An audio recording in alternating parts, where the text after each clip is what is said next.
चला पंढरीची वारी जवळ आली या, तयारीला लागले पाहिजे आता. आमच्या यासनी समद सामान येळेवर लागतं बरं का, आणि वारीला उशीर झालेला त्यासनी आवडत नाही. भक्त पुंडलिकासाठी उभा राहिला विठेवरी, भक्त पुंडलिकासाठी उभा राहिला विटेवरी.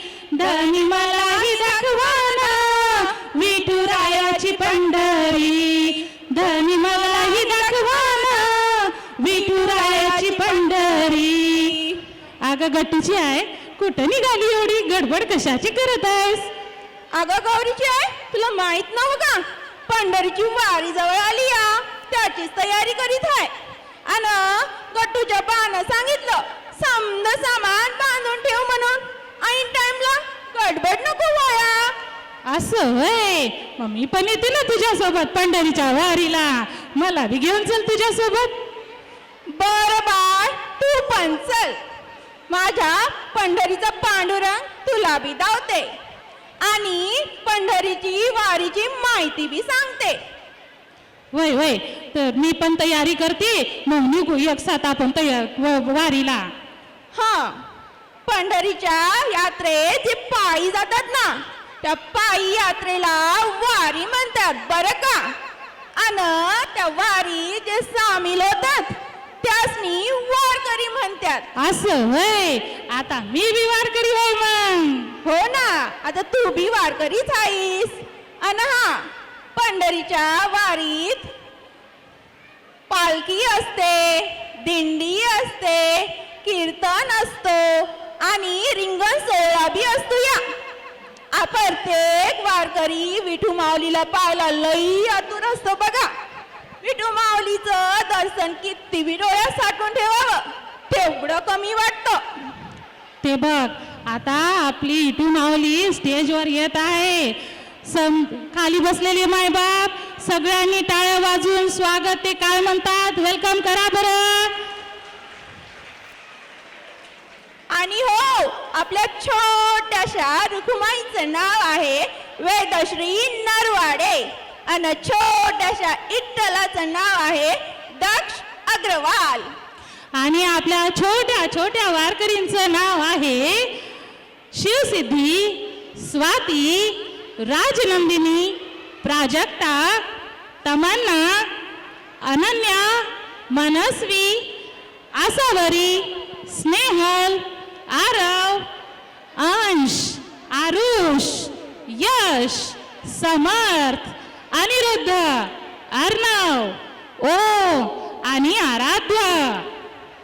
चला प्रेक्षक माय बाबा, जोरदार टाळ्यांनी स्वागत करूया.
माऊली तुझे रूप ध्यानी जीवाला तुझी आस गा लागली जरी बाप साऱ्या जगाचा परी तू आम्हाले कराची विकू माऊली